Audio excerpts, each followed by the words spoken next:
Gəncə Olimpiya İdman kompleksində uşu idman növü üzrə uşaq yeniyetmə və gənclər arasında 3 qat dünya, 15 qat Azərbaycan çempionu Aliyev Elnur İlqaroğlu'nun xatirəsinə həsr olunmuş açıq statuslu qəlb kuboku təşkil olunub. Yarışın açılışında Azərbaycanın dövlət himni səsləndirilib.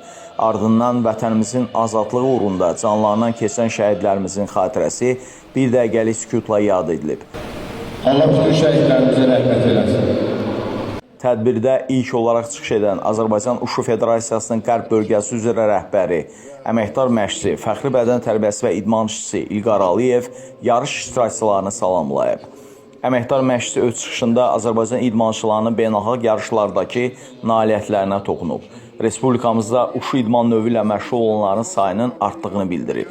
Azərbaycan Uşu Federasiyasının İdarə Heyətinin üzvü Rəşad İsayev bu idman növünün İslam həmrəyliyi oyunlarının proqramına daxil edildiyini vurğulayıb.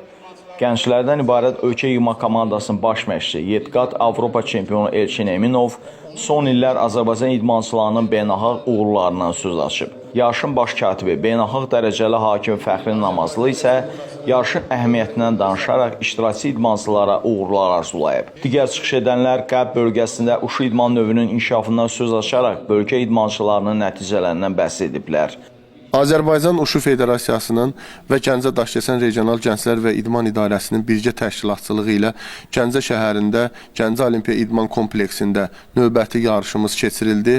Bu yarış 3 qat dünya, 15 qat Azərbaycan çempionu Aliyev Elnur İlqaroğlu'nun xatirəsinə həsr olunubdur.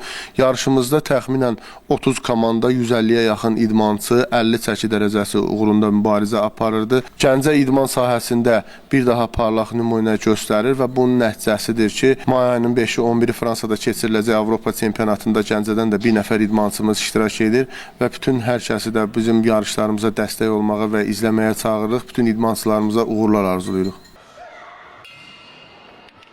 Sonra Qərb kubokunda mübarizəyə start verilib. Yarışda 30 komandanın 150-yə yaxın iştirakçısı mükafatlar uğrunda mübarizə aparıb. Paytaxtdan 10, Gəncə şəhərindən 5, Göyçay və Bərdən hər birindən 2, Ağcabədi, habelə digər şəhər və rayonlardan komandaların qatıldığı yarışda uşaq yeniyetmə və gənclərdə ən güclülər müəyyənləşib. Ümumi komanda hesabında Gəncə şəhəri 1-ci yer tutub. Paytaxt komandası 2-ci, Göyçay 3-cü olub. Müxtəlif çəki dərəcələrində fərqlənən idmançılar diplom və medallarla təltif olunublar.